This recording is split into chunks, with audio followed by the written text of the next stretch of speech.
बिस्मिल्लाहिर्रहमानिर्रहीम। अस्सलाम वालेकुम नाज़रीन, मैं अहमद फ़वाद हूँ और आप मेरा यूट्यूब चैनल देख रहे हैं। शाहराए दस्तूर से नाज़रीन, बराह रास्त आज की व्लॉग में आपकी खिदमत में हाजिर हुआ हूँ। इंपॉर्टेंट ख़बरें हैं जो मैं आपके साथ शेयर करूँगा।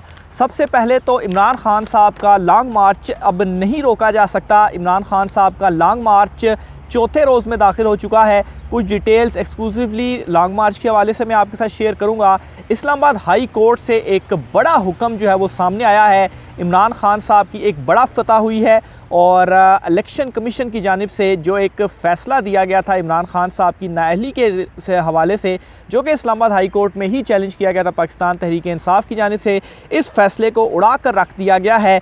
इसकी क्या तफसीलात हैं ये भी आज के व्लॉग में आपके सामने रखूँगा। सबसे पहले आपको बताता चलूँ, इमरान खान साहब के अगेंस्ट जो एक तो फ़ॉरेन फंडिंग और दहशतगर्दी मुकदमात थे, इनमें इमरान खान साहब की जानिब से जो ज़मानत अप्लाई कर रखी थी, उन्होंने इन दोनों केसेस में इमरान खान साहब की ज़मानत में इन्हें मज़ीद तोसी जो है वो मिल चुकी है। तो बहरहाल ये एक छोटी सी अपडेट थी, मैंने सोचा आपके साथ शेयर जो है वो करता चलूँ।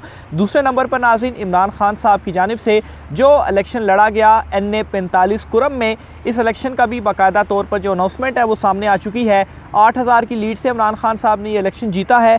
और एक बात जो इस इलेक्शन के बाद भी कंफर्म हुई है और साथ में आज जो इस्लामाबाद हाई कोर्ट में हेयरिंग भी हुई है, इमरान खान साहब को जो इलेक्शन कमीशन ने नाअहल किया था, तो बुनियादी तौर पर वो नाअहली नहीं थी, वो ये था कि इमरान खान साहब को डी-सीट किया गया था। वो किस तरीके से? वो एक तो ये कि इमरान खान साहब ने कुरम का इलेक्शन लड़ा, ना सिर्फ इलेक्शन लड़ा बल्कि इमरान खान साहब ने वो इलेक्शन जीता भी।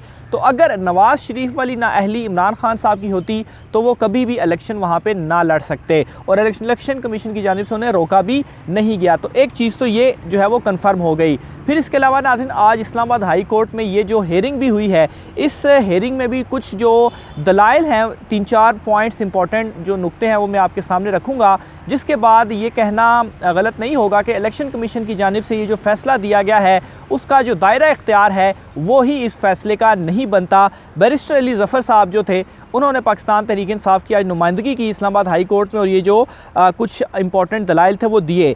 एक तो नाज़रीन, इस केस में उन्होंने ये कहा कि स्पीकर की जानिब से चूँकि ये रेफरेंस भेजा गया था इलेक्शन कमीशन ऑफ पाकिस्तान को, और ये जो रेफरेंस भेजा गया था वो 62(1)(f) के तहत भेजा गया था, और इस 62(1)(f) के तहत इमरान खान साहब की जो नाअहली थी वो मांगी गई थी। लेकिन नाज़रीन, एक तो इलेक्शन कमीशन ऑफ पाकिस्तान की जानिब से ये क्या किया गया कि जिस आर्टिकल के तहत, आइन की शिक के तहत ये रेफरेंस भेजा गया था 62(1)(f) के तहत, उसको छोड़ के उन्होंने इमरान खान साहब को जो नाअहल किया वो 63 जो P था उसके तहत जो है वो किया।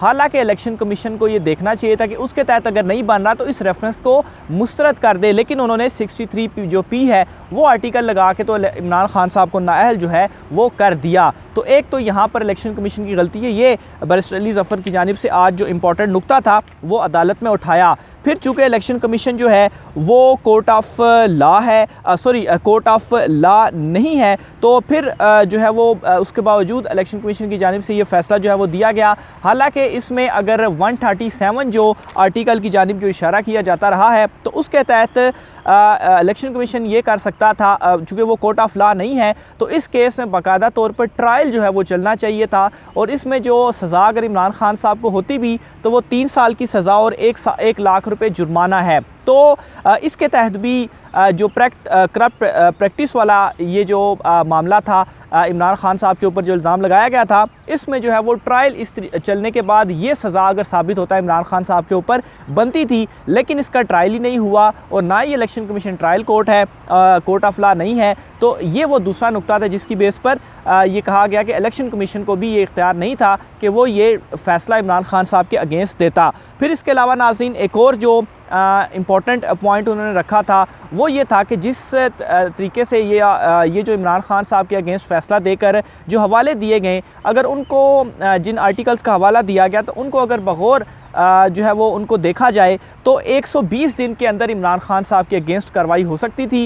लेकिन 2018 के बाद जब इमरान खान साहब का वो तोशा खाना से उन्होंने तहाइफ लिए और फिर 1 साल के बाद उन्होंने ज़ाहिर भी कर दिए, तो इसमें बहुत ज़्यादा टाइम हो गया, 120 दिन का जो टाइम था वो भी गुजर गया। तो ये वो तीसरा इंपॉर्टेंट नुक्ता था जो बैरिस्टर अली ज़फ़र की जानिब से आज अदालत के सामने जो है वो रखा गया और ये कहा गया कि इलेक्शन कमीशन की जानिब से अपना जो उनका दायरा इख्तियार था उससे बढ़कर उन्होंने ये जो फ़ैसला है वो दिया, इसलिए इस फ़ैसले को मुअत्तल जो है वो किया जाए या इसको कलअदम करार जो है वो दिया जाए। तो बहरहाल इसके ऊपर आज हुआ ये कि इस्लामाबाद हाई कोर्ट की जानिब से मुअत्तल नहीं किया गया इस डिसीजन को, लेकिन इलेक्शन कमीशन ऑफ पाकिस्तान को नोटिस जारी किया कि वो आकर इन पॉइंट्स के ऊपर जवाब जो है वो अदालत को दें। और फिर इसके अलावा ये किया गया है कि चूँकि जो मियाँ वाली की नशिस्त खाली हुई थी इमरान खान साहब को जब ये नाअहल किया गया, तो उसके ऊपर दोबारा इलेक्शन कमीशन जो है वो शेड्यूल जारी करने के प्रोसेस में था कि इस पर शेड्यूल जारी करके यहाँ पर इलेक्शन करवाया जाए।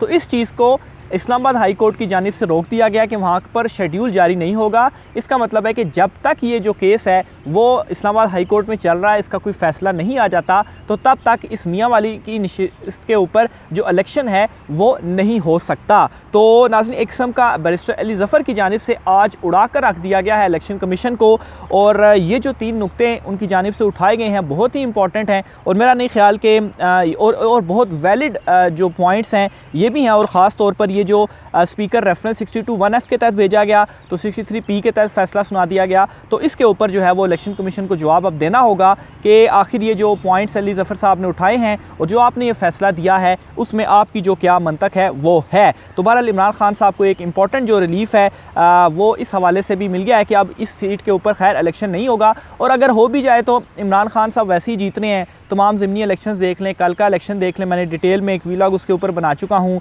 वहाँ पर कैसे इमरान खान साहब ऐसा नहीं है कि ये जो नशिस्त थी NA 45 कुरम वाली, इसमें कोई इमरान खान साहब की बहुत ज़्यादा सपोर्ट थी, ऐसा नहीं था। ये नशिस्त जो थी वो फिर PDM को मुश्तरका उम्मीदवार भी था, तो इसमें PDM का जो पलड़ा था वो भारी था। फिर इमरान खान साहब की जानिब से कोई कंपेन भी नहीं की गई क्योंकि वो अपने लॉन्ग मार्च में मसरूफ़ थे। तो उसके बावजूद भी इमरान खान साहब ये जो नशिस्त है वो जीते हैं, और हालांकि लोगों को ये भी मालूम है कि इमरान खान साहब ने पार्लियामेंट में नहीं जाना और ये सीट जो है वो वैसे ही उन्होंने इस्तीफ़ा दिया हुआ है तो इससे भी इस्तीफ़ा दे देंगे, लेकिन उसके बावजूद सारी की सारी जो आवाम थी वो इमरान खान साहब को उन्होंने सपोर्ट किया और बड़े भारी मार्जिन के साथ इमरान खान साहब ने ये जो इलेक्शन है वो जीता है। इसके अलावा नाज़रीन, एक और लॉन्ग मार्च के हवाले से भी इंपॉर्टेंट खबर है, वो भी मैं आपके साथ शेयर करता चलूँ।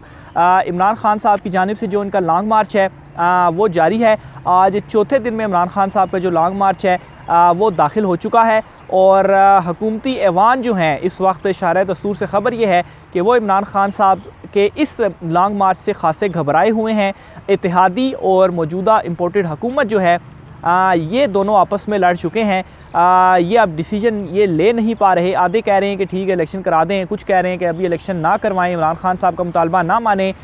लेकिन अगर मुतालबा नहीं भी माना जाता तो उसके बावजूद भी इमरान खान साहब जब इस्लामाबाद में इंटर होंगे तो फिर जो है आपको डिसीजन जो है वो इमरान खान साहब के मुतालबात मानने पड़ेंगे। फिर इसके अलावा इमरान खान साहब के लॉन्ग मार्च को नाकाम करके जो है वो दिखाया जा रहा है, कुछ लोगों की जानिब से जो प्रोपेगेंडा है वो भी किया जा रहा है कि इमरान खान साहब का लॉन्ग मार्च में उस तरह से लोग नहीं निकले।